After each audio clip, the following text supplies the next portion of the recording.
एक अल्फ़ा एक red ribbon और एक तलवार को लेके अपने सीने से लगा के फूट फूट के रो रहा है, और वहाँ पे दुनिया के सारे कल्टिवेटर्स खड़े हुए हैं। अभी वॉर ख़त्म हुआ है, अभी इस अल्फ़ा ने अपने ओमेगा को खोया है, अपनी आँखों के सामने गायब होते हुए दिखा है। और वो रो रहा था, बोल रहा था, नहीं नहीं, मुझे छोड़ के मत जाओ, मैं तुमसे पागल की तरह प्यार करता हूँ, तुम्हारे बगैर रह नहीं सकता, तुम मेरे साथ ऐसा नहीं कर सकते, तुम मेरे साथ ऐसा क्यों कर रहे हो, मैं तुम्हारे बगैर नहीं रह सकता। क्या तुम्हें नहीं लगता कि तुम मेरे साथ बहुत ज़्यादा नाइंसाफ़ी कर रहे हो? वो ओमेगा बोलता है, मेरे पास कोई और चॉइस नहीं है, मैं एक कर्स्ड ओमेगा हूँ जिसकी ज़िंदगी में जाता हूँ, सिर्फ बर्बादी और बर्बादी लाता हूँ। कभी भी किसी के लिए मैं खुशियाँ नहीं ला पाया। मेरी वजह से मेरी शिजे, मेरे गग, मेरे अडॉप्टेड पेरेंट्स चले गए। मैं ये बिल्कुल भी नहीं खुद को माफ़ कर सकता। अगर मैं खुद को सेक्रीफाइस करके अगर उनको वापस ला सकता हूँ तो मैं लाऊंगा। मुझे माफ़ कर दो ना, मुझे माफ़ कर दो। मैं तुम्हारे साथ नहीं रह पाया, मैं मेट होने का फ़र्ज़ नहीं निभा पाया। मैं बहुत गंदा मेट हूँ, बहुत गंदा ओमेगा हूँ जो अपने अल्फ़ा के लिए लॉयल नहीं रह पाया। तुम्हारे लिए मून गॉडेस दुनिया की सबसे खूबसूरत ओमेगा लाए जो तुम्हारी काबिल हो, मेरी तरफ फिल्टी डर्टी ना हो। तुम दुनिया का सबसे बेस्ट डिज़र्व करते हो रंजा। तुम कल्टिवेशन वर्ल्ड के सबसे खूंखार, खूबसूरत और प्राउडफुल अल्फ़ा हो जिसे पाने का ख्वाहिश हर ओमेगा देखती है। लेकिन मेरे लिए मून गॉडेस ने शायद कुछ और लिखा है। तुम्हारे पास मैं नहीं रह पाऊँगा रंजा, माफ़ कर दो अपने बीइंग को, आगे बढ़ना, अपनी ज़िंदगी को जीना, ठीक है? ऐसा बोल के वो ओमेगा वैनिश हो रहा था और हमारा लंजा चीख के बोल रहा था, विंग नहीं।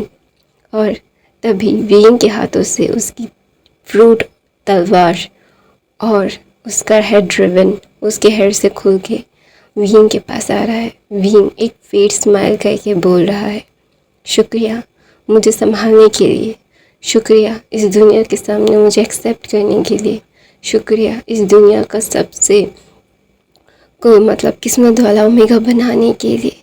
मेरे जैसे किस्मत लोग तरसते हैं, मुझे ऐसे ही मिल गए हो तुम, इसीलिए शायद मैं ज़्यादा तुम्हारा कदर नहीं कर पाया। तो ना वहाँ पे वो विंग गायब हो जाता है और धीरे धीरे जो कर्ज था जो विंग ने अपने ऊपर लिया था, वो सारे लोग जो लोग किसी इन आयरन के टुकड़े के लिए लड़ के मर गए थे, जिन्हें विंग वापस लाना चाहता था, वो जो लोग वापस आ गए। वेंचिंग मतलब नीमिंग जू, वहाँ पे सब लोग थे और मैं क्या चिल्ला रहा था, बोल रहा था, जाते जाते भी तुमने मेरी ज़िंदगी बर्बाद कर दी, मैं तुम्हें कभी माफ़ नहीं करूँगा, तुम्हें हेल में भी जगह नहीं मिलेगी भी वुशियान। और वहाँ पे वांग जी फूट फूट के रो रहा था। वहाँ पे Yan Li, Jiang Chen, Zhang फेमिया, मैडम यू स्टंट होके खड़े हुए थे।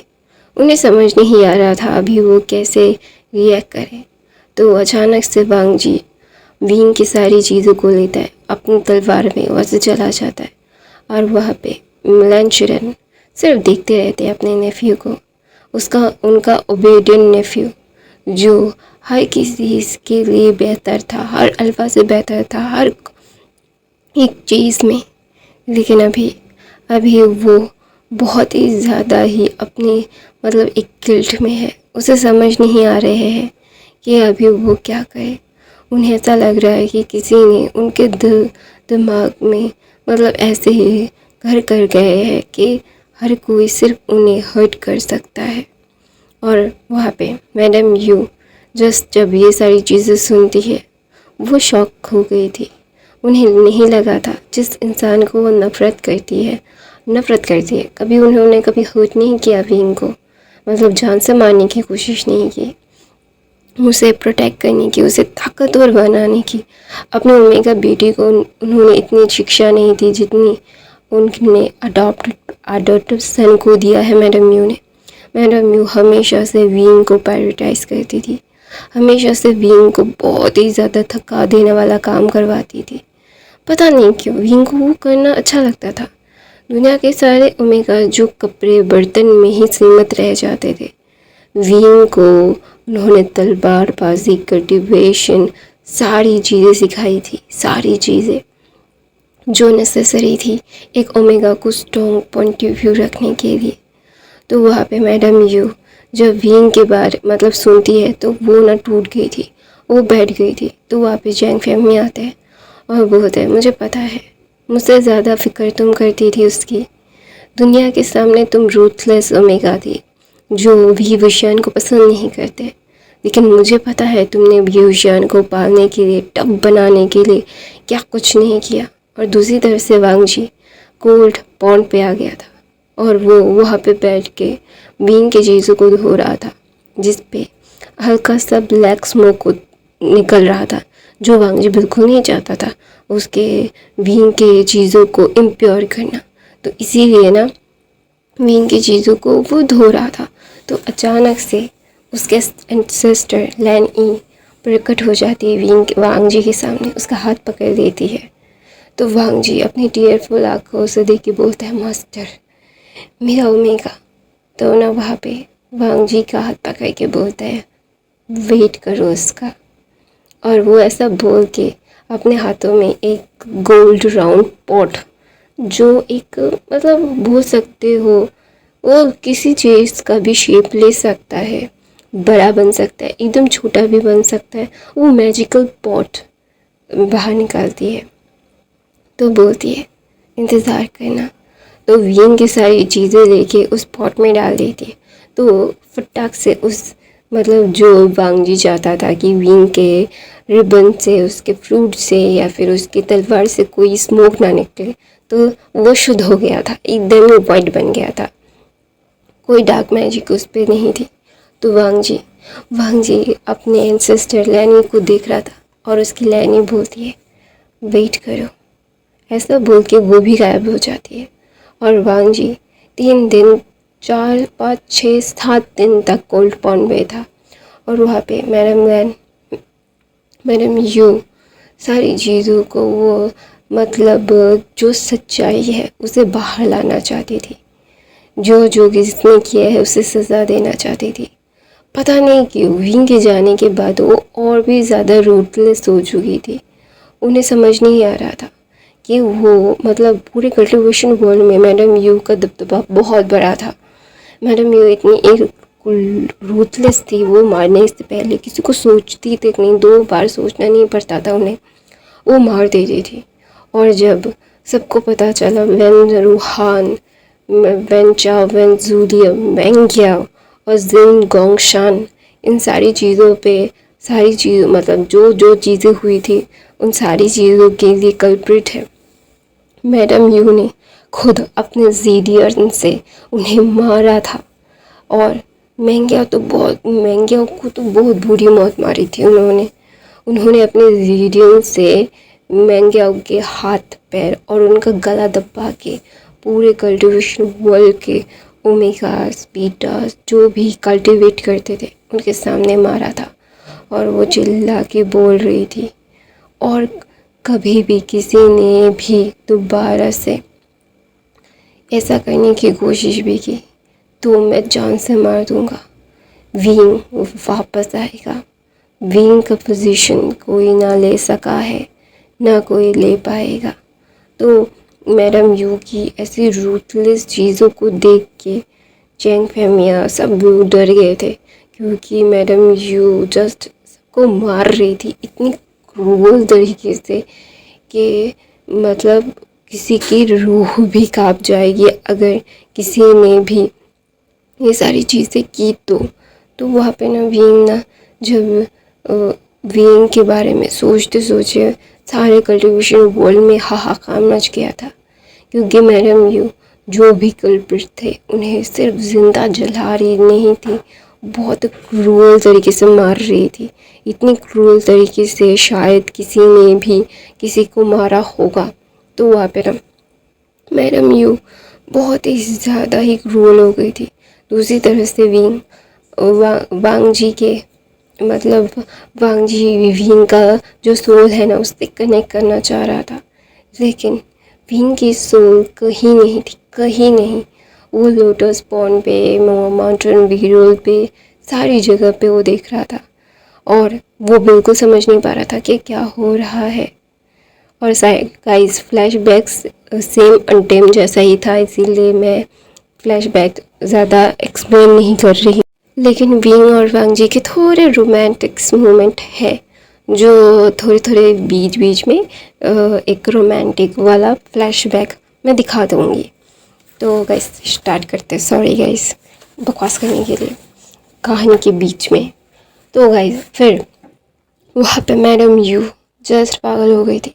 सबको मारने के बाद उन्होंने भी अपने आप को कमरे में लॉक कर दिया था। जो जिन्हें सज़ा मिलनी चाहिए थी मैडम यू ने बहुत क्रूअल तरीके से सज़ा दी है। तो अभी मैडम यू सज़ा देने के बाद उन्हें अभी सिर्फ विंग का इंतज़ार है, विंग का इंतज़ार। वो विंग को कभी भी लेट गो नहीं करेंगी। लेकिन हमें दिखाया जाता है एक दूसरे टाइम लाइन में जो मॉडर्न एरा है और यहाँ पे विंग जो भाग रहा है और बोल रहा है shit shit shit shit shit मैं लेट हो गया, मॉम मुझे मार डालेंगी, उन्होंने अगर मुझे देख लिया ऐसे। मैं रात को कैसे रुक गया था। मॉम ने बोला था अगर मुझे उन्हें पता चला कि मैं पार्टी कर रहा हूँ तो वो मुझे बहुत मारेंगी। यार मैं क्या करूँ, मुझे ओमेगा ही क्यों बनना था, मैं क्यों ओमेगा बना। हाँ मेरी मम्मा मुझे मार डालेंगी। तो वो फ़ोन कर रही थी, शीचे फ़ोन उठाओ, शीचे फ़ोन उठाओ, अगर मम्मा को पता चल गया तो मैं जान से जाऊंगा। सुबह के अभी 5:30 बजे थे और एक ओमेगा जो भाग रहा था, जो अपने मतलब बोल रहा था कि अल्लाह यार मैं क्या करूँ, मेरी सारी चीज़ें मॉम मुझे मार डालेंगी, अगर मॉम आज उठ गई और मुझे नहीं देखा तो वो मुझे मार डालेंगी, यार मैं पागल हो जा रहा हूँ। वो भाग रहा था, भागते भागते एक घर के सामने रुकता है और बोलता है पहुँच तो गया लेकिन जल्द से जल्द मुझे ये सारी चीज़ें लेट गो करनी पड़ेगी। तो वो क्लाइम करता है वो अपने कमरे के जो मतलब क्या बोलते सेकंड फ्लोर में था और वो अपने कमरे में जाके देखता है अभी अभी वो दरवाज़ा खुल रहे थे। तो विंग क्लाइम करता है और उस पर अपने आप को रख करके सो जाता है। तो वहाँ पे उसकी मदर आती है और ये कोई और नहीं मैडम यू थी। मैडम यू अंदर आके जब विंग को देखती है वो सोया हुआ है और उसका चेहरा जस्ट कितना प्योर है। मैडम यू उसके सामने आती है, उसके फोरहेड पे किस करती है और बोलती है तुम मुझे क्यों परेशान करते रहते हो, तुम्हें पता है ना कि मुझे तुम्हें ऐसे डांटना पसंद नहीं है लेकिन फिर भी तुम ऐसा करते हो। मुझे पता है तुम रात से कुछ नहीं खाए हो। ये लड़का भी ना, मैं जब भी कुछ बात करना चाहूँ ये लड़का हमेशा से मुझे परेशान करता है। बचपन से ही इसके डैड, इसकी चीज़ें और इसका भाई इसे स्पॉइल करते रहते हैं। मैं नहीं चाहती कि कोई भी उसके मतलब उसको हर्ट करे। मैं नहीं चाहती कोई भी उसे मतलब अपने उसके प्योरिटी का फ़ायदा उठाए। जैसे इतना ही था, मैं सिर्फ़ और सिर्फ उसे प्रोटेक्ट करना चाहती हूँ हर चीज़ से। तो वहाँ पे मैडम यू फोरहेड पे किस करके वहाँ से चली जाती है और विंग अपना आँखें खोल के बोलता है I am so sorry mom. तो वहाँ पे विंग का फ़ोन रिंग होता है और उसका फ्रेंड ये हुसैन बोलता है ब्रदर वे तुम क्या पहुँच गए थे।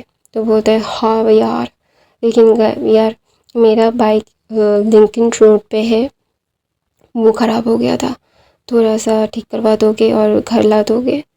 तो बोले okay brother way don't worry, मैं सुबह उसे ठीक करवाने के लिए दे के आ जाऊँगा। तो बोलता है ठीक है, तो अभी मैं फ़ोन रखता हूँ, बाय। तो ना वहाँ पे विंग इन सारी चीज़ों को बहुत ही ज़्यादा ना, मतलब उसकी मदर थोड़ी सी ना मिस्टीरियस साउंड करती थी हमेशा। उसकी मदर उसे डांटती, हमेशा डांटती, लेकिन जब भी उसे चोट लगती है या फिर उसे कोई भी उसे बुली करने की कोशिश करता या फिर विंग की गलती हो डांटने की कोशिश करता, मैडम यू डांटती। लेकिन कोई और डांटने की कोशिश करता तो मैडम यू कभी भी उसे अलाउ नहीं करती थी। मैडम यू हमेशा से विंग को प्रेफर करती थी कि वो खुद डांटे, लेकिन और कोई डांटे मैडम यू को ये पसंद कभी नहीं आता था। तो वहाँ पे ना विंग उठता है अपने सुबह के 10:30 बजे, सुबह नहीं वो दोपहर का ही हो रहा था। तो वो उठ के अपने आँखों को रब करके बोलता है मदर ने अभी मुझे बुलाया नहीं। तो वो नीचे जाता है और देखते हैं उसके फादर, उसकी शिजे, उसके कका, उसकी मदर बैठे हुए थे। तो मैडम यू उसे बोलती है जाओ जाके ब्रेकफास्ट कर। तो वहाँ पे विंग बोलता है मॉम मुझे, तो बोलता है मैं अभी कुछ भी नहीं कहना चाहता, जाओ जाके सारी चीज़ें करो। तो वहाँ पे विंग पाउडर बनाता है और बोलते उठते। तो विंग फ्रेश होता है, ब्रेकफास्ट करता है, फिर अपने मतलब सोफे पे बैठ जाता है। सोफे पे बैठ के वो अपने फेवरेट बेयर टेडी बेयर को हक करके रखता है और रखने के बाद वो बोलता है मम्मा मुझे भी जाना है आप लोगों के साथ लंदन में, शीशे का सगाई है, मैं भी आपके साथ जाना चाहता हूँ आप सब लोगों के साथ। तो वहाँ पे मैडम ये बोलते बिल्कुल नहीं, तुम्हारे टेस्ट है, तुम्हारा टेस्ट ख़त्म होगा तो तुम बाद में आओगे। मैं सारे लोगों को समझा दूँगा कि तुम कभी भी कुछ चीज़ें के लिए नहीं रहोगे अकेले, लेकिन तुम अपनी सारी पढ़ाई पूरी करके अपने एग्ज़ाम्स को फिनिश करके फिर ही वापस आओगे लंदन में। पहले हम जा रहे हैं क्योंकि वहाँ पे बहुत सारी चीज़ें तुम्हारे ग्रैंडपा और ग्रैंड माँ को संभालने में तकलीफ़ हो रहा है, इसीलिए हम जा रहे हैं, वरना हम तुम्हारे साथ ही जाते, तुम्हें पता है। तो विंग पाउडर बनाता है और बोलता है ऐसा क्यों कर रहे हो मम्मा आप मेरे साथ। तो मैडम यू गुस्से में बोलती है तुम्हारी हर जिद मैं मानती हूँ विंग, लेकिन इस बार तो तुम मेरी बात मान ही सकते हो। ऐसा बोल के मैडम यू वहाँ से चली जाती है। मैडम यू के जाने के बाद विंग अपना सर नीचे कर लेता है। तो वहाँ पे जंग फैमिया विंग को हक करके बोलता है विंग बीबी ऐसा नहीं करते ना, तुम्हें पता है ना तुम्हारी मम्मा तुम्हें कितना प्यार करती है, वो तुम्हारे भले के लिए कह रही है। तो वहाँ पे जंक्शन बोलता है देखो विंग मैं जानता हूँ कि मदर तुम्हारे लिए बहुत स्ट्रिक्ट होती है, लेकिन मदर की ये बात पूरी सच है। अगर तुम ये सारी चीज़ें करोगे तो ही अच्छा होगा ना बेबी। तो विंग ना कुछ नहीं कहता और बोलता ठीक है। तो वहाँ पे आज मैडम यू, जैंग फैमिया, याली और जैंगचन लंदन के लिए अपने प्राइवेट जेट में जा रहे थे। और वहाँ पे विंग सबको सर्व करने के लिए, और विंग अपने शीशे को करके रोते रोते बोलता है मेरे बगैर शॉपिंग मत करना। तो वहाँ पे मैडम यू ना बोलती है तुम इतना शॉपिंग करते हो ऑलरेडी, तुम्हारे लिए ऑलरेडी इतनी शॉपिंग की हुई है, तुमने एक बार भी नहीं पहना है, तुम्हें फिर भी ये चाहिए। तो विंग अपनी ये आंखों से अपनी मदर को देखता है। तो मैडम यू उसे हक करके बोलती है अच्छा ठीक है, तुम जब लंदन आ जाओगे तो हम सब मिलकर दोबारा से शॉपिंग करेंगे, ठीक है। तो वहाँ पे विंग बोलता है ठीक है, आई लव यू मम्मा। तो वहाँ पे मैडम ये बोलता है आई लव यू टू, और अपना ध्यान रखना, ठीक से खाना खाना, प्लीज़ बाहर मत जाना, खुद को हर्ट मत कर देना। तो वहाँ पे विंग बोलता है अच्छा ठीक है मम्मा, आई प्रॉमिस यू। तो वहाँ पे विंग ना गाड़ी में बैठ जाता है और मैडम यू प्राइवेट जेट में वहाँ से निकल रही थी और अपने छोटे बेटे को देख रही थी जो गाड़ी में बैठ के हाई मतलब वेव कर रहा था, बाय बाय वो कर रहा था। तो मैडम यू अपने हस्बैंड की तरफ देखती है और बोलती है मैं उसके लिए बहुत स्ट्रिक्ट हो गई थी ना।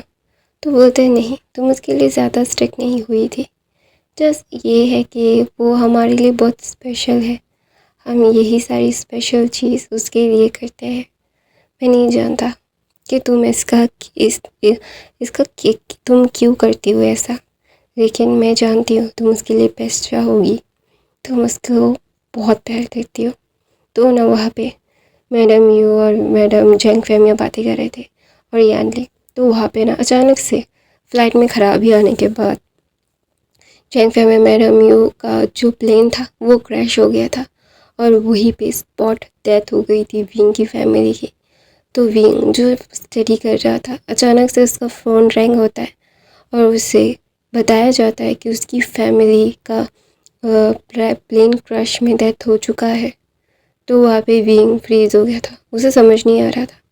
तो विंग ने सारी चीज़ें देखी, मतलब कर ली थी। जब उसे पता चलता है कि प्लेन क्रैश कोई एक्सीडेंट नहीं था, जिन फैमिली ने ये किया था, क्योंकि जिन फैमिली जियांग फैमिली की सारी हेरिटेज अपने नाम पे करना चाहती थी, जो वो जानते थे कि शादी के लिए पूरी फैमिली लंदन जाने वाली है, तो इसी दौरान वो पूरी फैमिली को मार डालना चाहती थी।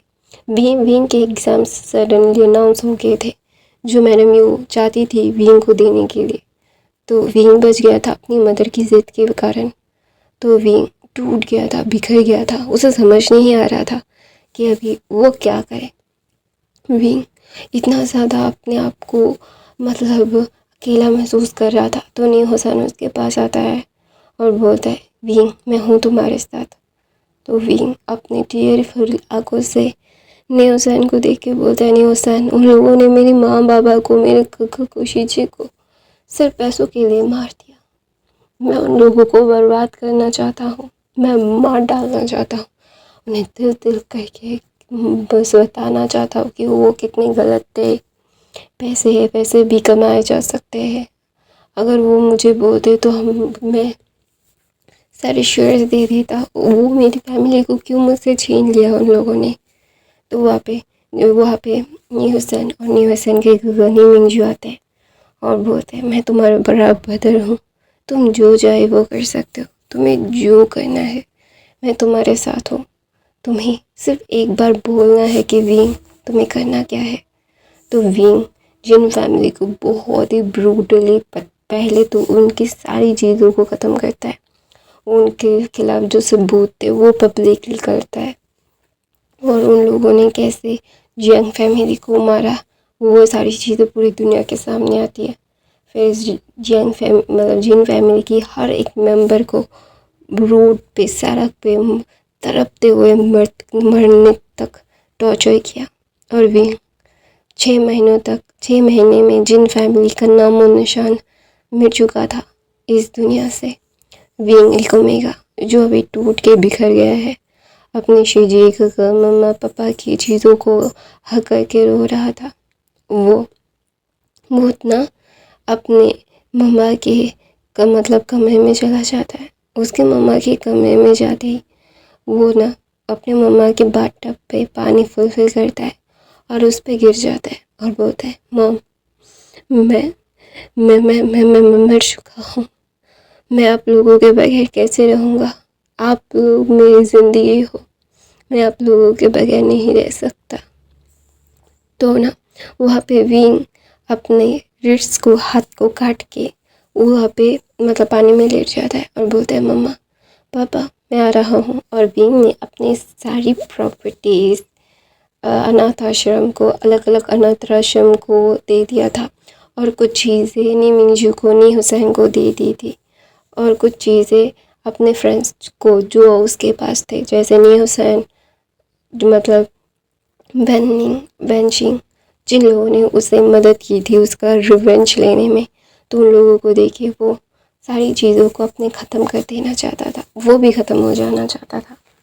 तो वहाँ पे अचानक से हमें कल्टिवेशन वर्ल्ड का सीन दिखाया जाता है, जो वांग जी उन सारी चीज़ों को, बीइंग का फ्रूट, बीइंग का तलवार, बीइंग के जो हेयर रिबन है ना, उसे लेके रो रहा था। तो अचानक से उस पॉट में, वो पॉट बड़ा हो गया, अचानक से उस पर पानी आ गया और वो ब्लडी पर मतलब लाल रंग से, खून से रंगा हुआ पानी आ गया था। तो अचानक से कोई वहाँ पे मतलब बाहर आता है, और वहाँ पे वांग जी जब उस इंसान को देखता है वो टोटल शॉक्ड हो गया था, उसे समझ नहीं आ रहा था कि अभी वो क्या करे। तो वहाँ पे विंग ना जब उस पर फ्लोट होता है तो वांग जी देख के चिल्ला के विंग बोल उसे अपनी बाह में ले लेता है और देखता है विंग के हाथ कटे हुए हैं, उसका रेट्स। तो वहाँ पे वो फिजिशियन को बुलाता है, फिजिशियन विंग को चेक करता है, उसका हाथ को सिलता है, फिर उसे बैंडेज करता है। वांग जी ने विंग के कपड़े को रिमूव करके अपने कपड़े उसे डाल दिए थे, उसको रैप अप कर दिया था। तो वहाँ पे वो फिजिशियन बोलता है ये हीलिंग पैट्रियार्क का गोल्डन कोर है और वो जिंदा है, उनके अंदर कोई भी ब्लैक स्मोक नहीं है, ब्लैक एनर्जी नहीं है, और वो उनके पास अपनी एक कोर है। तो वहाँ पे विंग की तरफ वांगी देख के स्माइल दे के बोलता है, और तब उसे याद आता है लैनी ने कहा क्या था, तो तुम उसका वेट करो। यहाँ पे पूरे पूरे के पूरे 10 साल बीत गए थे विंग और वांगजी के। वांगजी अभी क्या बोलते हैं, अभी सिर्फ और सिर्फ 28 साल का था, और विंग को देख के ही 19-20 साल के बच्चे जैसा लग रहा था। तो विंग ना जब उसे होश आता है और वो लैंसन को देखता है, तो ना वो पहले बोलता है क्या मैं मर चुका हूँ लैंसन? तो विंग वांगजी बोलता है नहीं, तुम नहीं मरे हो, तुम मेरे पास हो। तो विंग ना जब उसके बॉडी पे पेन होता है तो उसे याद आता है कि वो जिंदा है, और वो तुरंत ही उठता है और वांगजी की तरफ देखता है और बोलता है, उसकी आंखों से आंसू निकल रहे थे। तो वहाँ पे ना विंग बोलता है तुम जिंदा कैसे हो, तुम तो मर चुके थे ना। तो वांगजी ना मतलब स्ट्रेंजली विंग को देखता है और बोलता है क्या मैं मरा कैसे था, मैं जिंदा था, तुम मुझे छोड़ के चले गए थे। तो ना अचानक से विंग थोड़ा सा फ्लिंच हो जाता है और विंग वांगजी की तरफ देखता है। वांगजी थोड़ा सा ओल्ड, तो मतलब 28-29 साल का हो चुका है वांगजी, तो ऑफकोर्स थोड़ा सा मिच्योर, उसके हेयर लंबे थे, उस पर फोरहेड रिबन था। विंग इस फोरहेड रिबन को जानता है, लेंस इसे वेयर करते थे अपने कलाई पे, अभी वो फोरहेड रिबन उसके हेड पे था। तो वहाँ पे ना वांगजी बोलते तुम इसे अपने कलाई पे पहनते थे ना, तुम इसे अभी सर पे क्यों पहनते हो? तो वांगजी ना बोलता है मैं सर पे क्यों पहनूँ, कलाई पे क्यों पहनूँगा, ये सर पे पहनने का ही होता है। तो वहाँ पे विंग ना जो शॉकिंगली सारी आराम से सब कुछ देखता है और बोलता है कि ये कौन सा साल है? तो वहाँ पे विंग की तरफ देख के बोलता है मतलब एशियन टाइम का एक क्या बोलते हैं हम, कितने साल पहले जाए, पूरे 100 साल पहले, या विकास से 100 साल पहले। तो वहाँ पे विंग बोलता है क्या मैं टाइम ट्रेवल करके आया हूँ? तो वहाँ पे वांगजी बोलता है हाँ, तुम टाइम ट्रेवल करके मेरे पास आए हो वापस।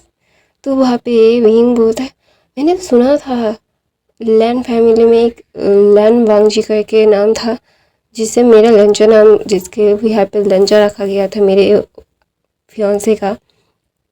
तो वहाँ पे वो ना विंग में सारी चीज़ें गोलमाल लगा रहा था, उससे सारी चीज़ें बहुत ही ज़्यादा मतलब मैसर अप रख रही थी। तो वांगजी बोलता है शांत हो जाओ, कोई बात नहीं।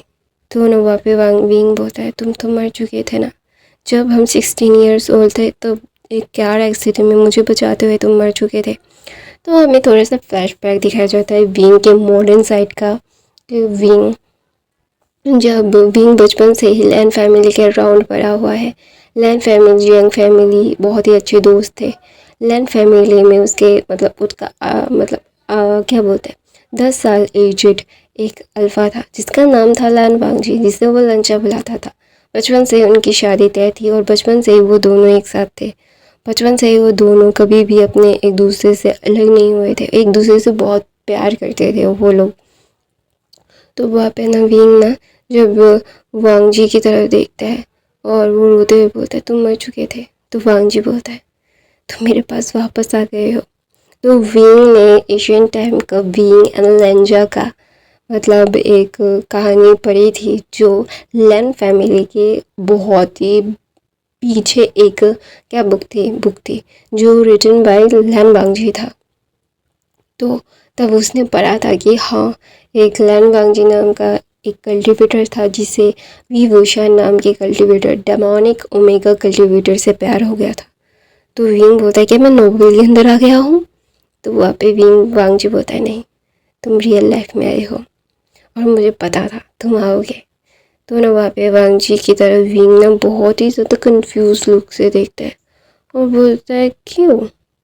तो बोलता है क्यों नहीं, तुम मेरे हो, मेरे थे, मेरे रहोगे। तो विंग जानता था कि ये लैन वांगजी अपनी वीर विषयन के लिए कितना पागल था, और ये इसका चेहरा हूबहू उसके अल्फा वांगजी की तरह मिलता है। वांगजी जिसे कार एक्सीडेंट में विंग ने खो दिया था। विंग पागल हो गया था। 2 साल तक उसने अपने कमरे में खुद को बंद रखा था। फिर देख रहा था, विंग ने देखा था उसकी फैमिली कैसे सफ़र कर रही थी उसके साथ। तो उसकी फैमिली के लिए उसने सारी चीज़ें नॉर्मल की थी, अपने आप को नॉर्मल किया था। और उसके मुँह में अल्फ़ा को जिसने मारा था, विंग ने उसे बहुत गंदी मौत दी थी। तो ऑफ कोर्स विंग जानता है उसका अल्फ़ा वी लैंसन बहुत पहले मर चुका है। ये दूसरा लैंसन है जो वी विशन से बहुत प्यार करता है, जो उसकी तरह दिखता है। तो विंग जब वांगजी उसे अपनी बाहों में लेता है तो ना उसे सेम सेंट, सेम चीज़, सेम फील होती है। तो वांगजी की तरफ देख के विंग बोलता है कि तुम भी रीबर्थ हुए, तुम भी यहाँ पे आए थे। तो वांगजी बोलता है हाँ। तो वांगजी को हक करके वो रो रहा था और बोल रहा था, पता है मेरी फैमिली मर चुकी है। तो वहाँ पे मैडम लैंसन विंग तो ना वहाँ पे वांगजी उसे और उसका चेहरा पकड़ता है और बोलता है, यहाँ पे है तुम्हारी फैमिली, मुझे पता था वो लोग आ गए हैं वापस। हाँ, विंग ने जो सेक्रीफाइस किया था वो मॉडर्न एरिया के जियांगचेन, मतलब इस कल्टीवेशन वर्ल्ड में जियांगचेन भी मर चुका था, ठीक है। तो जियांगचेन या ली जिनजुशन, जो जिनजुशन इस एरिया मतलब इस दुनिया का कल्टीवेशन दुनिया का जिनजुशन बुरा नहीं था। तो ऑफकोर्स जिनजुशन वापस आ गया था। तो वहाँ पे जिनजुशन सब लोग वापस आए थे मॉडर्न एरिया से, और सब लोग समझ पा रहे थे कि किसी ने उनको यहाँ पे बुलाया है। तो वहाँ पे विंग बोलता है, क्या सच में? तो वहाँ पे बोलता है हाँ। तो वांगजी बोलता है, मैं भी यहाँ पे आया था। तो हमें विंग और वांगजी को एक दूसरे को हक करते हुए रोते हुए देखता है। तो विंग बोलता है, क्या सच में मेरे मम्मा पापा यहाँ पे शिजेक का? तो बोलता है हाँ, सब लोग यहाँ पे है, तुम चिंता मत करो। तो विंग ना फूट फूट के चिल्ला के रो रहा था वांगजी की बाहों में और बोल रहा था, मैंने तुम लोगों को बहुत मिस किया। तो ना वहाँ पे वांगजी बोलता है, इट्स ओके। तो विंग बोलता है, मैं थोड़ा लेट हो गया आने में ना। तो वांगजी बोलता है, नहीं तुम लेट नहीं हो, सही समय पे आए हो। ऐसा बोल के विंग को वांगजी बहुत पैशनेटली किस करता है, और वो मतलब अपने आप को विंग और वांगजी एक दूसरे को अपने एम्बियंस में कैच करते हैं और बोलते हैं, एक दूसरे को प्रॉमिस करते हैं दोबारा कभी भी नहीं जाएंगे एक दूसरे को छोड़ के। वो एक दूसरे के साथ रहेंगे पूरी ज़िंदगी भर। वो एक दूसरे को फील करेंगे, एक दूसरे का साथ ही बनेंगे। कोई भी उन दोनों के बीच में नहीं आ पाएगा। तो वहाँ पे विंग ना वांगजी की तरफ टेढ़ी आंखों से देख के बोलता है कि मदर फादर यहाँ पे। तो वहाँ पे एक घर का नॉक होता है। जब विंग को उस पॉट से मतलब बाहर आते हुए वांगजी ने देखा था, तो वांगजी ने पहले ही अपने ब्रदर को बोल दिया था कि ब्रदर आप कॉल कर दीजिए। तो ना वहाँ पे मतलब कॉल नहीं, मतलब चिट्ठी लिख दीजिए कि जियांग फैमिली मैडम यू सब लोग आ जाए। क्योंकि जब वांगजी भी रिबर्थ हुआ था तब जब वो देख के पहचान गया था, जब मैडम यू ने मतलब बहुत भयंकर तरीके से सबसे बदला लिया था। जिन जिन लोगों ने उनके बेटे को विंग को बिले किया था, तो उन्होंने बहुत भयंकर टाइप से बदला लिया था। तो ऑफकोर्स वांगजी जान गया था कि ये मॉडर्न एरिया का मैडम यू था। तो वहाँ पे सब लोग नॉक करते हैं। तो विंग जब देखते हैं उसकी मदर, उसके फादर, उसकी शीजी, उसके काका यहाँ पे है, तो ना वो रोने लगता है। और मैडम यू भाग के विंग को अपनी बाहों में लेके बोलती है, शांत हो जाओ विंग, हम है ना, कुछ भी नहीं होता है बच्चा, देखो मम्मा है ना। तो ना वहाँ पे विंग अपने चेहरे को अपने मम्मा के चेहरे पे छुपा के बोलता है, मैं बहुत डर गया था, मैंने उन लोगों को मार दिया जिन लोगों ने आपको मुझसे छीना था मम्मा, मैंने उन्हें बहुत बुरी मौत दी। तो वहाँ पे अचानक से विंग के हाथों में वो कर देख के मैडम ने गुस्से से बोलती है, तुमने अपने आप को हर्ट किया विंग, तो विंग बोलता है मैं क्या करता, मेरी ज़िंदगी में कोई भी नहीं था, ना लेंजन था न मैं लेंजन के जाने के बाद फिर भी जी रहा था आप लोगों के लिए, तो आप लोगों के जाने के बाद मैं किसके लिए जीता बोलिए ना मदर, मैं किसके लिए जीता। वो फूट फूट के अपनी मैडम उसे चुप करवाने का पूरी कोशिश कर रही थी। तो वहाँ पे वांगजी बोलता है उसे चुप करवाइए, उसकी बॉडी बहुत वीक है, उसे निमोनिया भी हो चुका है, ठंड लग चुकी है, उसके ब्लड लॉस भी बहुत ज़्यादा हुआ है, अगर वो ऐसे ही रोता रहा तो उसकी तबीयत और भी ख़राब हो जाएगी मॉम। तो मैडम यू विंग को अपने बाहों में से अलग करके बोलती है शांत हो जाओ, हम हैं ना, देखो गगा है, शिजे है, बाबा है, मैं हूँ, लेंजन भी है, अभी हम एक साथ रहेंगे ना बाबे, प्लीज़ शांत हो जाओ, कोई कुछ नहीं कह रहा है तुम्हें पता है ना कि हम तुम्हारे बगैर नहीं रह सकते। तो ना वो विंग को बहुत ही मुश्किल से चुप करवाती है, उसे कुछ खिलाती है। विंग को देख के पता चल रहा था कि वो 3 दिन मतलब बहुत दिनों से ठीक से कुछ प्रॉपरली नहीं खा रहा है, और ऐसे एपेटाइट में वो ज़्यादा स्पाइसी फूड नहीं खा सकता जैसे उसे पसंद है। तो थोड़ा सा हल्का मिर्च मसाला दे के याली कुछ खाना पका के लेके आती है और विंग के सामने रखती है। रखने के बाद मैडम यू बहुत प्यार से विंग को खाना खिलाती है। खाना खिलाने के बाद मेडिसिन देती है, मेडिसिन देने के बाद विंग को वो सुला देती है। तो मैडम यू विंग वांगजी की तरफ देख के बोलती है तुम्हें क्या। तो वहाँ पे वांगजी तुरंत बोलता है मैं शादी करना चाहता हूँ, जितनी जल्दी हो सके उतनी जल्दी, मैं कोई रिस्क नहीं लेना चाहता। तो वहाँ पे मैडम यू जस्ट ये सारी चीज़ें वो देख रही थी, वो वांगजी की तरफ देख के एक से मतलब स्माइल करती है।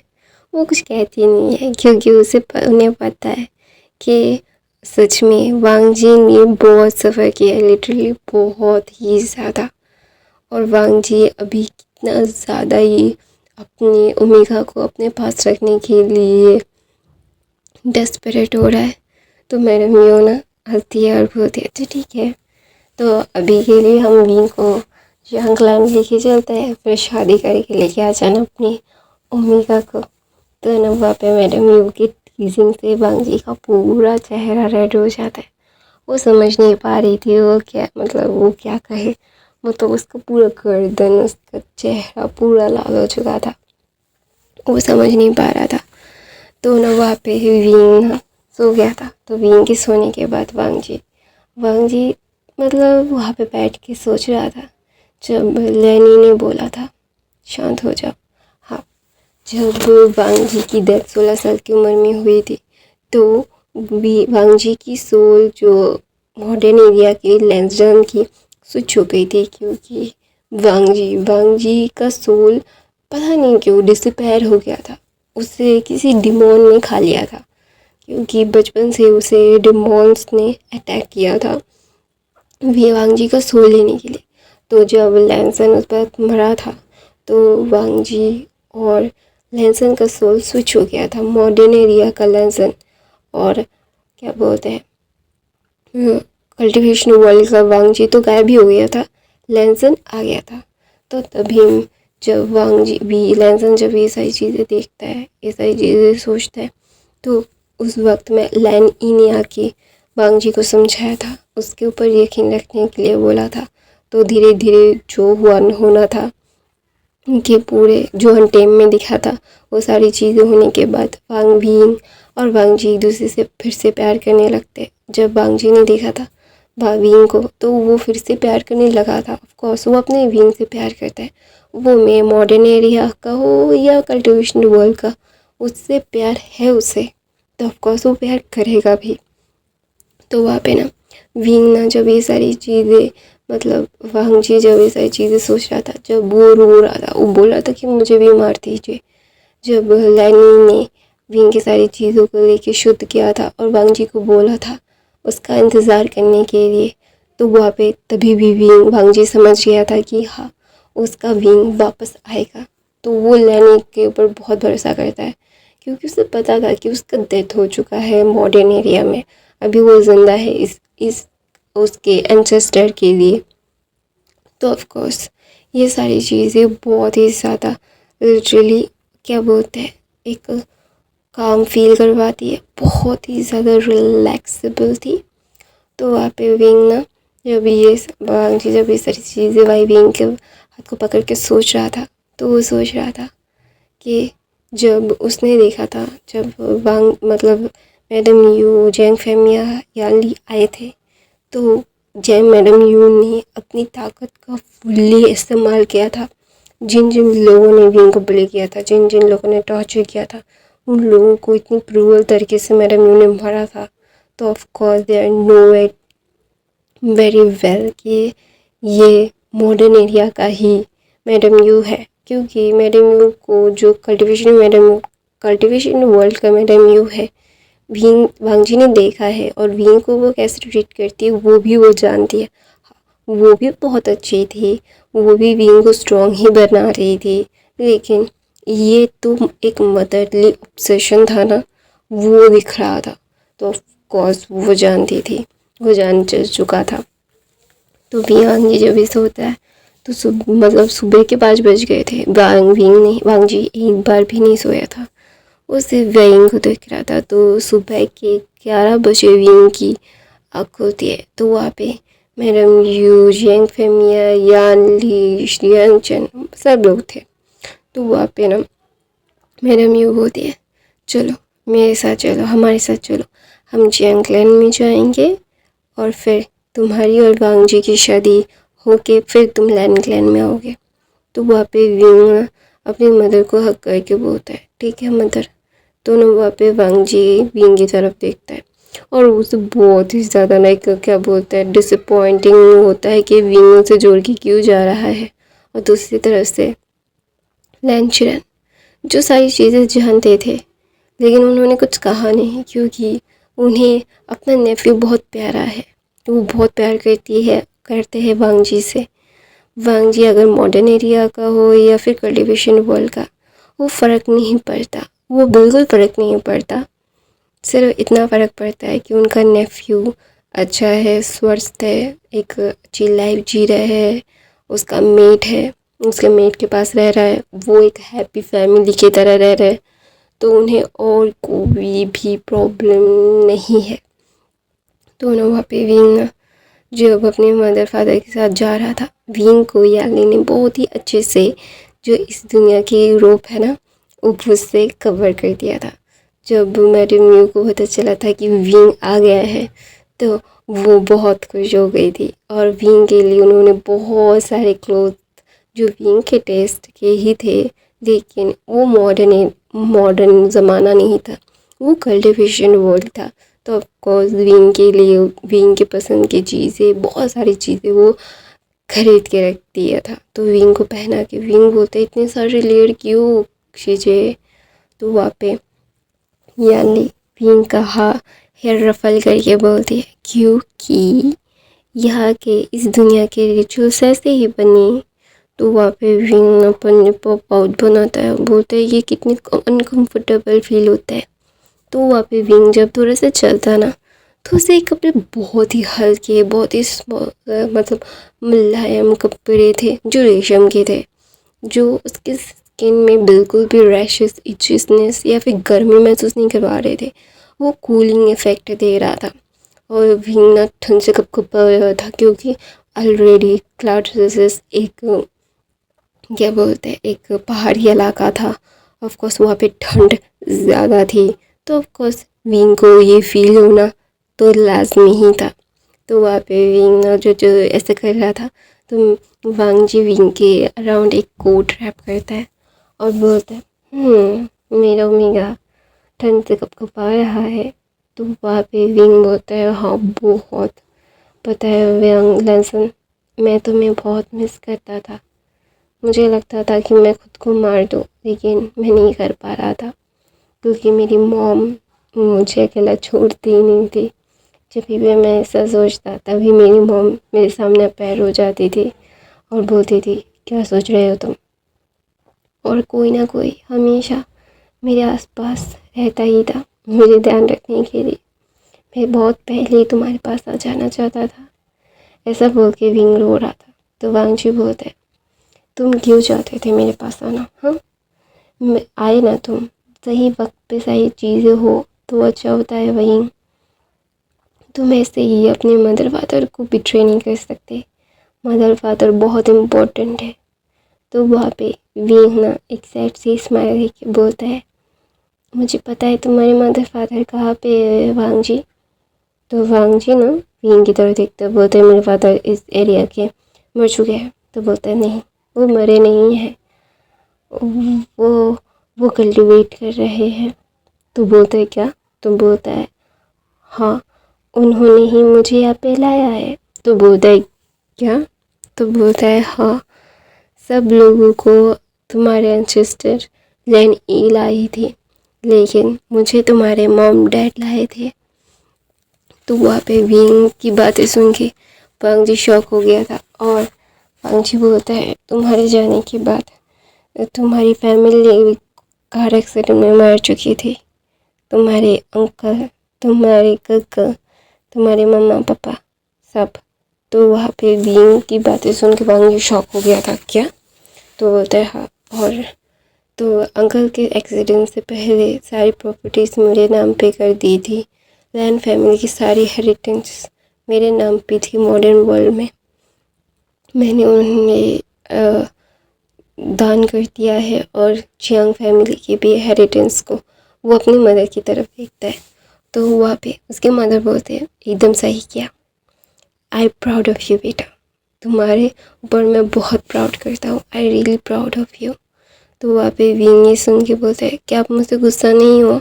मैंने जियांग्स की हेरिटेंस, लैंस की हेरिटेंस डोनेट कर दी। तो वहाँ पे मैडम लैन आती है, अपेयर होती है, बोलती बिल्कुल नहीं, वो हम वहाँ पे नहीं थे, तो हम ये सारी चीज़ें यूज़ नहीं कर सकते। जो लोग बहुत ही कमज़ोर है, जिनको ज़रूरत है, तुमने उनको दी है, तो आई अप्रिशिएट इट।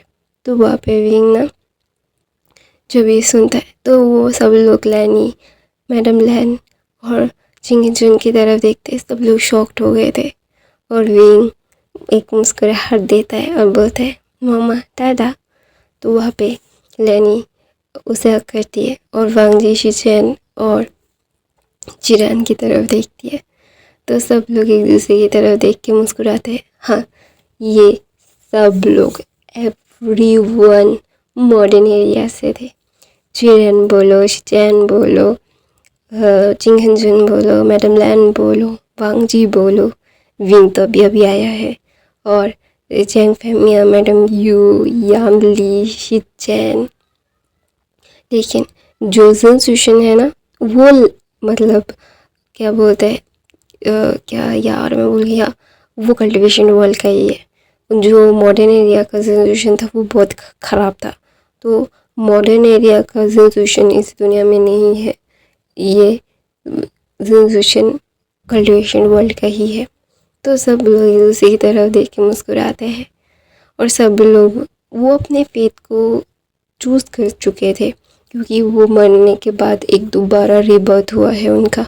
तो ऑफकोर्स वो मॉडर्न में हो या फिर कल्टिवेशन वर्ल्ड में, वो खुश ही रहेंगे, क्योंकि उन्हें दोबारा चांस मिला है अपनी ज़िंदगी जीने का, अपने फैमिली के साथ जीने का। तो of course they love each other, they know each other very well, they want to be spend time with everyone. तो इसीलिए विंग जब अपनी मदर, फादर, अपनी गर्ल सबको देखते हैं वो बहुत खुश हो जाता है। उसने इन सारे लोगों को मॉडर्न दुनिया में खो दिया था और अभी इस कल्टिवेशन वर्ल्ड में उसने पा लिया है। वो बहुत खुश है।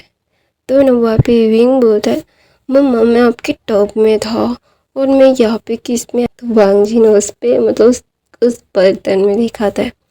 तो वहाँ पे विंग बोलता है, ये इतना छोटा बर्तन मुझे, मैं इस पर था, तुम बोल रहे हो वांग जी, ये बिल्कुल भी सही बात नहीं, तुम झूठ बोल रहे हो मुझसे। तो वांग जी बोलता है, नहीं बेबी, मैं तुम्हें झूठ नहीं बोल रहा। तो बहुत दिनों के बाद लहसन के मुंह से बेबी सुन के विंग का पूरा चेहरा पिंक हो गया था। तो वहाँ पे चिरन करके बोलता है, बिहेव लहसन, तुम ऐसे नहीं कर सकते, देखो तुम उसे कितने एम्बैरस कर चुके हो। तो वहाँ पे विंग बोलते हैं, अंकल आप भी। तो वहाँ पे सब लोग विंग को टीज कर रहे थे, विंग अपनी इस हैप्पी फैमिली को देख के वो बहुत खुश था, बहुत बहुत बहुत ज़्यादा।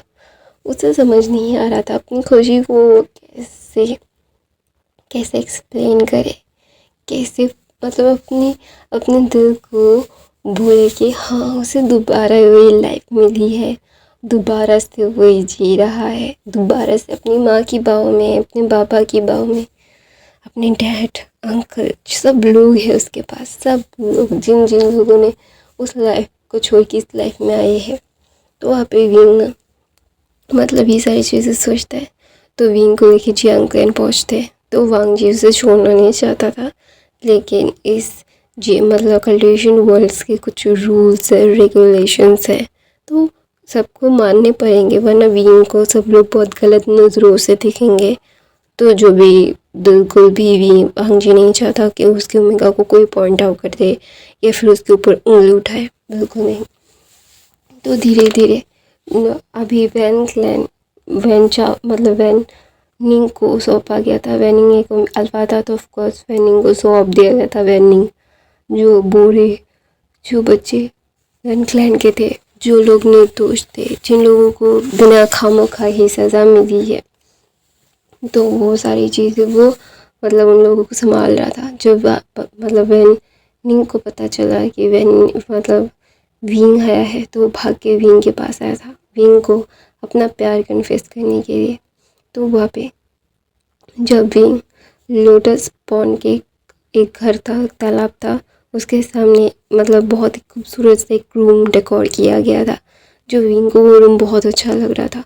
फ्रेश एयर आता था, विंग की बॉडी वैसे ही वीक थी, उसके हाथ पे अभी भी बैंडेड लगा हुआ था, और विंग को न्यूट्रिशन चीज़ें मैडम यू थोड़ी थोड़ी देर में खिला रही थी कि तुम ये खाओ, तुम्हारी स्ट्रेंथ को और तुम्हारे हीलिंग पावर को बढ़ा देगी।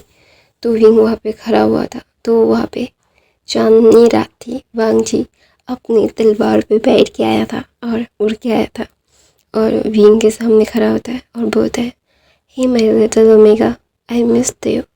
तो वहाँ पे विंग जस्ट वांग जी की तरफ देखता है, और अपनी विंग सिर्फ अपने इनर कपड़े में था, जो थोड़ा सा लूज टी शर्ट था, एक लूज जी मतलब ट्राउज़र था, और विंग वांग जी के नेक के अराउंड अपने हेड को रैप करके बोलता है, आई लव यू अल्फ़ा, मैं तुमसे बहुत प्यार करता हूँ।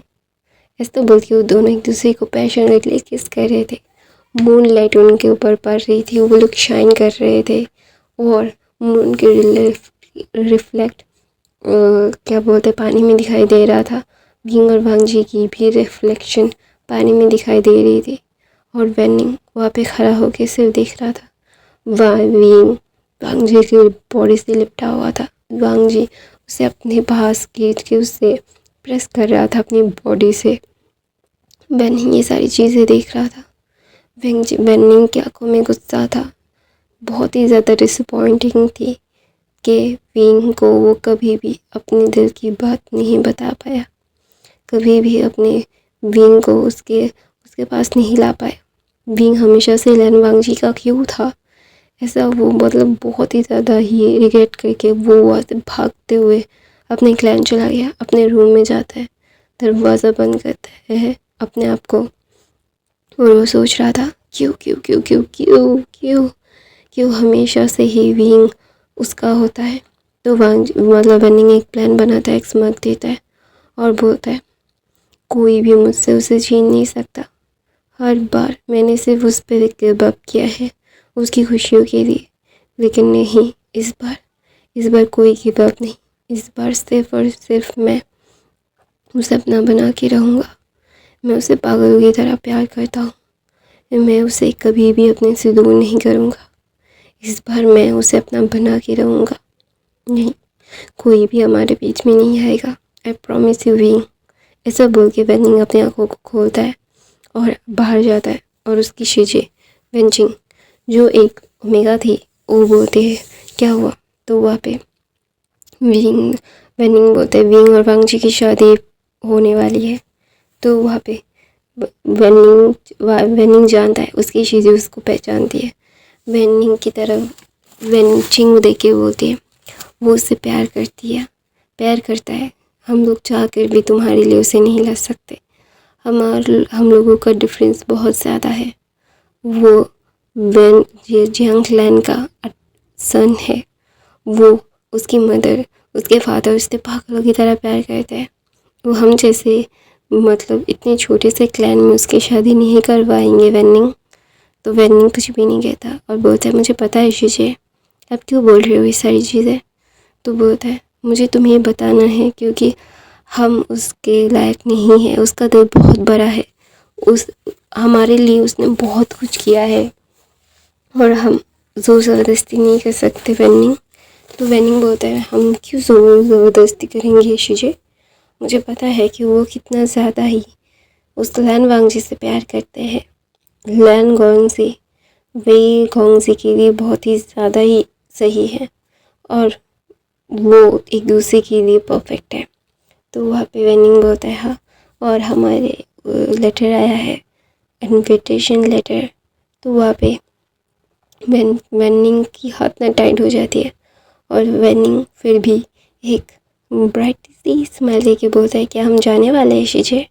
तो बोलता है तुम जाना चाहते हो। तो वहाँ पे वेनिंग बोलता है ऑफ कोर्स मैं जाना चाहता हूँ, मैं वी गोंगजी की शादी अटेंड करना चाहता है। तो फिर ठीक है, तो हम जाएंगे। तो वहाँ पे विंग वांगजी की शादी पूरे कल्टिवेशन वर्ल्ड में अनाउंस हो जाती है कि वी गोंगजी वापस आ चुके हैं, लैन वांगजी के साथ उनकी शादी है और लैन क्लैन को इससे कोई भी प्रॉब्लम नहीं है। लैन फैमिली जियांग फैमिली के साथ जुड़ने वाली है। सब लोग खुश भी थे और कितने लोग दुखी भी थे। जिन क्लैन जो अभी जिनजुएशन संभाल रहा है, उसने यानली के मतलब यानली से शादी करने का प्रस्ताव बहुत बार रखा है, लेकिन यानली अभी शादी करना नहीं चाहती। वो जानती है कि ये मॉडर्न एरिया का जिनजुएशन नहीं है। उसने भी स्टोरी पढ़ी है, जिनजुएशन यानली से बहुत प्यार करता है। तो यानली ने बोला है कि उसे थोड़ा सा वक्त चाहिए, वो ऐसे ही अभी बहुत सारी चीज़ें हो रही हैं, तो उसे थोड़ा सा वक्त अपने आप को संभालने के लिए चाहिए। तो वहाँ पे जिनजुएशन बोलता है ठीक है, जैसा तुम चाहो। और यहाँ पे मैं पहले ही बता रही हूँ, यानली और जिनजुएशन की शादी नहीं हुई थी। यानली और जिनजुएशन सगाई करके रखे थे। सगाई को बुलाने के लिए जिनजुएशन गया था, तो जिनजुएशन को मार दिया गया था। तो दैट्स वाई ये सारी चीज़ें हुई थी और बेबी अभी तक जिनलिंग अभी तक नहीं आया है गाइस, थोड़ा सा चेंज है। तो वहाँ पे जब विंग और वांगजी की शादी की तो ज़ोरों शोरों से हो रही थी। तो वहाँ पे नीमिंग जू, नी हुसैन, बेनिंग, बेंचिंग आते हैं और सब लोगों को विंग देख के ग्रीट करता है और सब लोगों को हाय हेलो करता है, सब लोगों को थैंक यू बोलता है उसकी शादी में आने के लिए। विंग बहुत ही ज़्यादा उछल रहा था, बहुत खुश था वो, एकदम बनी की तरह अपनी शादी की हर एक चीज़ को बोल रहा था मुझे ये बेस्ट चाहिए, मुझे वो चाहिए, मुझे वो भी चाहिए, मुझे ये भी चाहिए। तो सब लोग उसकी फरमाइशें पूरी भी कर रहे थे। बेनिंग जो विंग को इतना खुश देख रहा था, बेनिंग बोल रहा था तुम मेरे लिए इतने खुश क्यों नहीं होते हो। तो बेनिंग ना अब बहुत ही ज़्यादा डिसअपॉइंटिंग साउंड कर रहा था।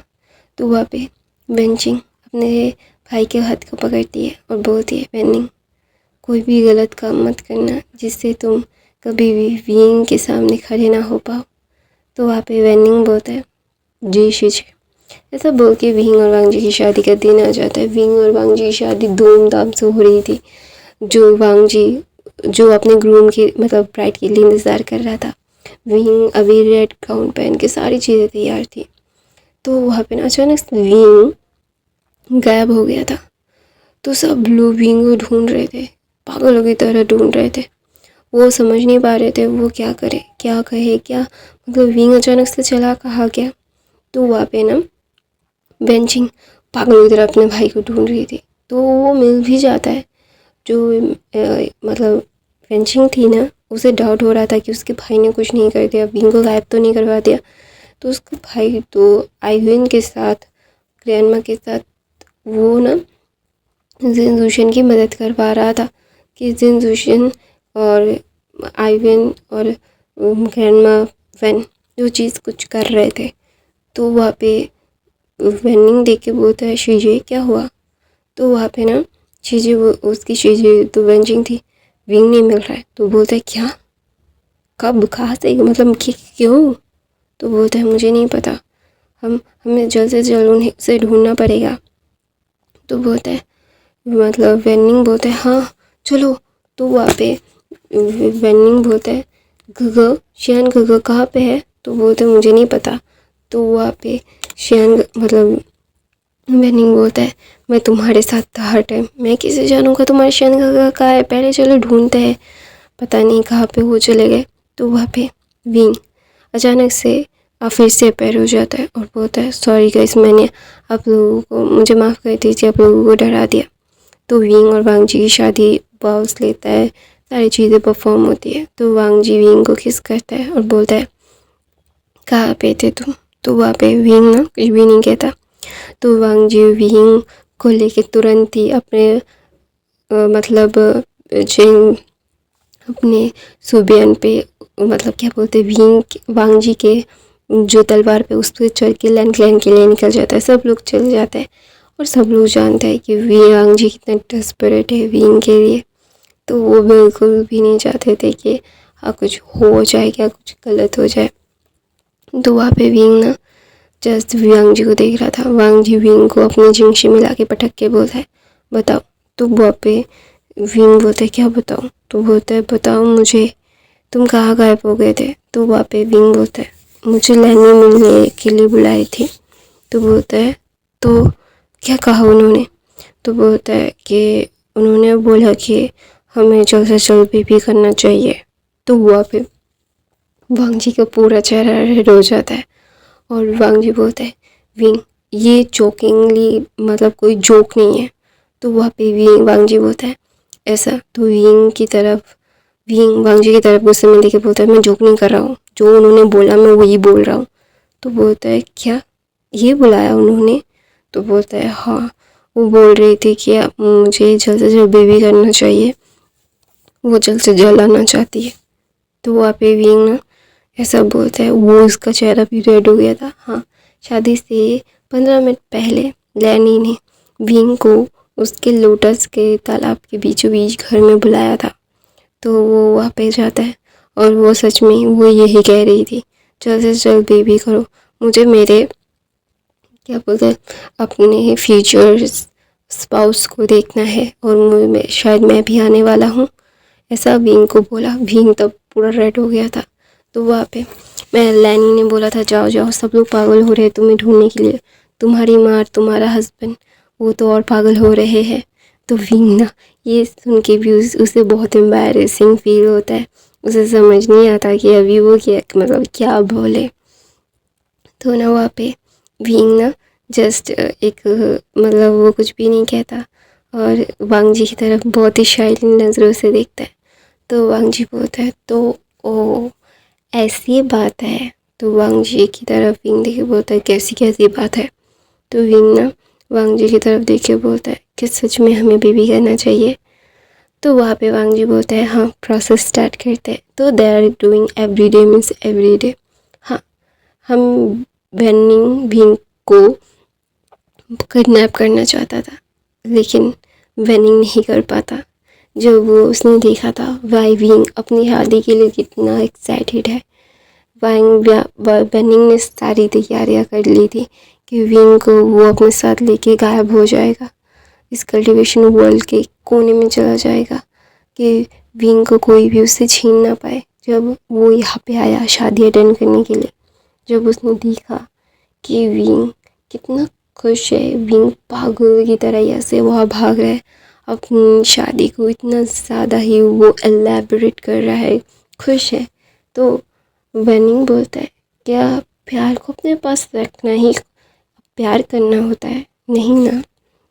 वो जानता है कि वो विंग से कितना प्यार करता है लेकिन विंग क्या उससे प्यार करता है, नहीं ना। विंग को वो कितना भी कोशिश कर ले अपने से प्यार करने के लिए वो नहीं कर पाएगा, ना उस लाइफ में कर पाया है ना इस लाइफ में कर पाएगा। उस लाइफ में भी विंग सिर्फ वांग जी का था, इस लाइफ जो दूसरा चांस सबको मिला है, और इसी चांस में भी विंग ने वांग जी को ही चुना है। और वांग वेनिंग जानता है अपने प्यार को खुश देखना ही ये सबसे बड़ा प्यार का एग्जाम्पल है। अगर हम किसी को प्यार करते हैं, हमारे साथ रहे या ना रहे वो मैटर नहीं करता, सिर्फ इतना मैटर करता है हम किससे कितना प्यार करते हैं, कौन कितना हमारे लिए इम्पोर्टेंट है, कौन की हमारे प्यार की खुशी हमारे लिए कितना इम्पोर्टेंट है। और वांग मतलब वेनिंग जानता है कि विंग उसके साथ कभी खुश नहीं रहेगा। तो वेनिंग ने अपना वो क्या बोलते हैं प्लान ड्रॉप कर दिया था। वो अपने प्यार की खुशी में ही खुश है, उसे और कुछ भी नहीं चाहिए। वो सिर्फ और सिर्फ अपने प्यार को खुश देखना चाहता है, और वो दिखेगा भी। तो वहाँ पे विंग ना जब वेनिंग ये सारी चीज़ें सोच रहा था, तो उसकी चीज़ें उसके पास आती है और बोलती है, वेनिंग तुम्हें पता है ना तुम उसे अभी कभी भी पा नहीं पाओगे। तो वहाँ पे वेनिंग बोलता है, वो कभी मेरा था ही नहीं शिजे, वो कभी मेरा था ही नहीं, तो इसीलिए मैं उसे पाऊँगा उसका आशा करना बहुत ही गलत है, बहुत ही ज़्यादा गलत। मैं गलत चीज़ों में कुछ भी नहीं करना चाहता।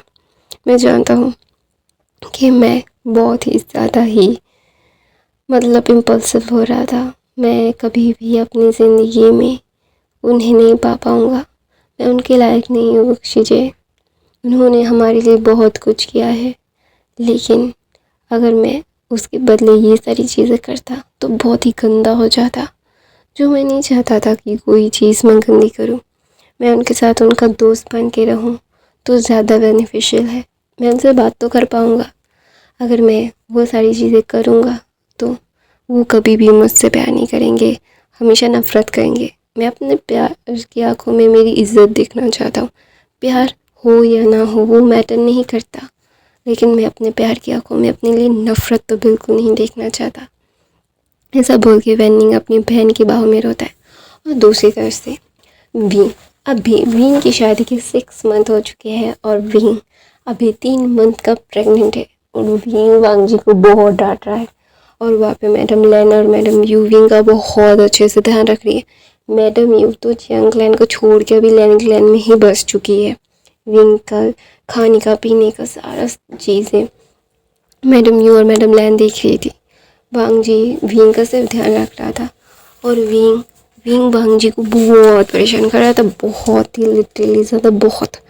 क्योंकि विंग ने प्रेगनेंसी के बाद मूड स्विंग्स होते हैं। सारे कल्टिवेशन वर्ल्ड को पता चल गया था कि विलन वांग जी फादर बनने वाले हैं, वी हुशन प्रेग्नेंट है, और पूरे कल्टिवेशन वर्ल्ड को स्ट्रॉन्गेस्ट ओमेगा स्ट्रॉन्गेस्ट अल्फा से हायर मिलने वाला है। तो वो लोग भी नेक्स्ट लेवल के बहुत ज़्यादा खुश थे। तो वहाँ पे विंग वांग जी के बाल को पकड़ के उसे खींच रहा था, और वहाँ पे वेनिंग आता है और बोलते कॉन्ग्रेचुलेशन मास्टर वे। आप को ऐसा बोलते ही वो चुप हो जाता है। देखता है कि वांग जी मार खा रहा था, वांग जी के बाल बहुत ही ज़्यादा गंदे हो रखे थे, और वांग जी बहुत ही ज़्यादा ही प्लीडिंग कर रहा था, बोल रहा था ओमेगा प्लीज़ सॉरी ना, माफ़ कर दो, मैंने गलती कर दी। तो वह वेनिंग एक गल्प करता है, बोलता है मैं ज़िंदगी में ये सारी चीज़ें झेल नहीं पाता। ये दोनों एक दूसरे के लिए मेड फॉर ईच अदर है, ये दोनों एक दूसरे के लिए ही बने हैं। तो वहाँ पे वेनिंग की तरफ देख के ना वांग जी को छोड़ देता है। हाँ, ये हंगन जुन है, पूरे कल्टिवेशन वर्ल्ड इससे डरता है। जब विंग की डेथ हुई थी तो वांग जी ने बहुत खूंखार चीज़ें की थी, तो सब लोगों को पता है कि वांग जी कितना खूंखार अल्फा है, और अभी वो क्या कर रहा है, एक खूंखार अल्फा को ऐसे मार रहा है कि तो इसीलिए वो थोड़ा सा फिर सब लोगों से विश करते हैं। तो विंग और वांग जी की मैरिटल लाइफ बहुत अच्छी जाती है। विंग तो भाई नेक्स्ट लेवल खुश था, वो बहुत खुश था। वो अपनी लाइफ में अपने मॉम डैड सारे लोगों को वापस पाके अपनी ज़िंदगी को दोबारा सजी के, हाँ वो मॉडर्न एरिया नहीं था, इतना हाईटेक चीज़ें नहीं थी, लेकिन वो खुश था। अपनी इस लाइफ से भी वो खुश था, क्योंकि उसके लव वंस उसके पास है। हम पैसे या फिर प्रिविलेज नहीं देखते, हमारे लव्ड वंस हमारे पास है या नहीं ये देखते हैं हम इंसान। अगर हमारे लव्ड वंस हमारे पास होते हैं ना तो हमें किसी और की चीज़ की ज़रूरत नहीं होती। तो विंग और वांगजी को एक क्यूट सा अल्फा बॉय होता है जो बहुत ही नरिशमंत, बहुत ही गोलू मोलू सा था। और विंग को संभालने की ज़रूरत ही नहीं पड़ती, मैडम लेन और मैडम यू ही वांगशन को संभालती थी। विंग अपनी रिकवरी पे ध्यान दे रहा था और विंग बहुत ज़्यादा ही पैम्पर्ड हो गया था। वो जियांग्स का और लेंस का मतलब आँखों का तारा बन चुका था। तो वहाँ पे वेनिंग और न्यू हुसैन की भी शादी तय होती है, क्योंकि न्यू हुसैन एक ओमेगा था तो ऑफकोर्स वेनिंग और न्यू हुसैन की शादी तय होती है। न्यू हुसैन और वेनिंग की भी शादी हो जाती है और विंग को सब लोग बहुत प्यार करते थे। वांगजी अपनी बाहों में लेके विंग को बोलता है, I love you my omega, thank you so much for the watching, मतलब मेरी ज़िंदगी में वापस आने के लिए, और आई लव यू। वो एक दूसरे को किस करते हैं और अपनी बेबी की तरफ, वांगशन की तरफ देखते हैं जो 6 महीने का है लेकिन पूरे 2 साल का दिखता है, क्योंकि उसे उसकी ग्रैंडमा ने खिला के से इतना मोटा बना दिया। तो विंग ना मुस्कुराता है, बोलता है थैंक यू सो मच मुझे एक वंडरफुल लाइफ देने के लिए। तो ये फ़ैन फिक्शन यहीं पे ख़त्म होता है। और गाइस आपको ये फ़ैन फिक्शन, ये मूवी टाइप वन शॉट कैसा लगा प्लीज़ मुझे कमेंट करके ज़रूर बताइएगा। नॉइस आए तो प्लीज़ इग्नोर कर दीजिएगा गाइस। मैं वन शॉट डालने की पूरी कोशिश करती हूँ यार गाइस, लेकिन ये बहुत बड़ा होता है ना तो मेरा बहुत टाइम वेस्ट भी होता है। मैं पढ़ाई भी करती हूँ, मेरे एग्ज़ाम्स चालू होने वाले हैं, लेकिन मैं बहुत कोशिश करती हूँ कि मैं वन शॉट वीक में 2 या 3 बार तो डाल ही दूँ, लेकिन टाइम नहीं मिल पाता है। पढ़ाई होती है, स्कूल होता है, फिर ट्यूशन्स होते हैं, फिर खुद के भी कुछ चीज़ें स्टडीज़ होती है, फिर भी मैं रोज़ रेगुलरली फ़ैन फिक्शन डालती हूँ। मैं रोज़ फ़ैन फिक्शन डालती हूँ। जो रेगुलरली मुझे कमेंट करते हो उनके लिए थैंक यू सो मच। और गाइस कमेंट करके ज़रूर बताना कि ये फ़ैन फिक्शन आप लोगों को कैसा लगा, कि ऐसे ही फ़ैन फिक्शन और चाहते हो या नहीं, मुझे कमेंट करके ज़रूर बताना। और नॉइस आए तो प्लीज़ इग्नोर कर देना। मेरी वॉइस भी थोड़ी सी ख़राब थी क्योंकि मुझे कोल्ड था, तो of course please ignore it. और कैसा लगा ज़रूर कमेंट करना। मुझे तो यार मतलब 20-22 कमेंट तो ज़रूर कर सकते हो, इतने सारे लोग देखते हो तो 20-22 कमेंट करना तुम लोगों के लिए तो चुटकी भर का काम है। और 100 likes please guys, thank you so much for the watching.